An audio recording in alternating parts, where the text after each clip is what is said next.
গত 13 ডিসেম্বর 2025 তারিখ থেকে চালু হওয়া অপারেশন ডেভিল হান্ট ফেজ 2 অভিযানে গতকাল 4 জানুয়ারি 2026 তারিখ পর্যন্ত 14,569 জনকে গ্রেপ্তার করা হয়েছে। তাছাড়া এই অভিযানে 201টি অগ্নেয়াস্ত্র, 1541 রাউন্ড গুলি, 566 রাউন্ড কার্তুজ, 165টি দেশীয় অস্ত্র, গ্রেনেড, মর্টার গোলা, গান পাউডার, আতশবাজি, বোমা তৈরি উপকরণ ইত্যাদি উদ্ধার করা হয়েছে।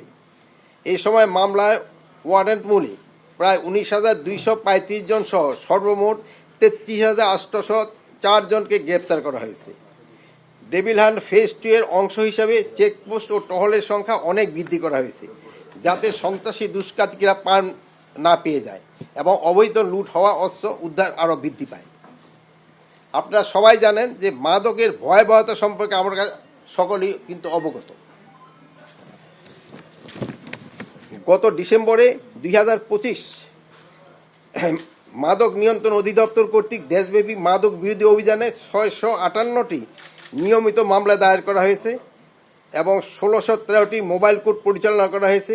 এতে গ্রেপ্তারকৃতদের আসামির সংখ্যা প্রায় 2,365 জন। এ সময়ে 524 কেজি গাঁজা, 3,40,000 পিস ইয়াবা, 7,675 পিস টেপেন্টাডল ট্যাবলেট, 6,308 লিটার চোলাই মদ,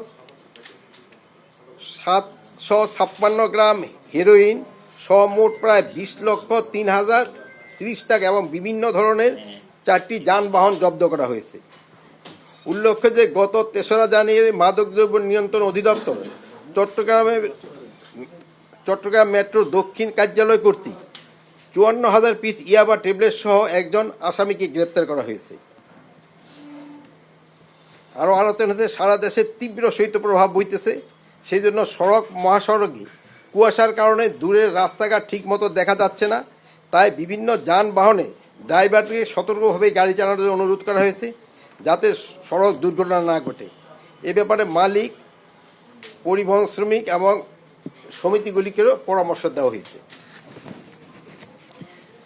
সবাই সাম্প্রদায়িক এবং সম্প্রীতি অক্ষুণ্ণ রাখার উদ্দেশ্যে সরকার দৃঢ় প্রতিজ্ঞা পুনর্ব্যক্ত করা হয়েছে।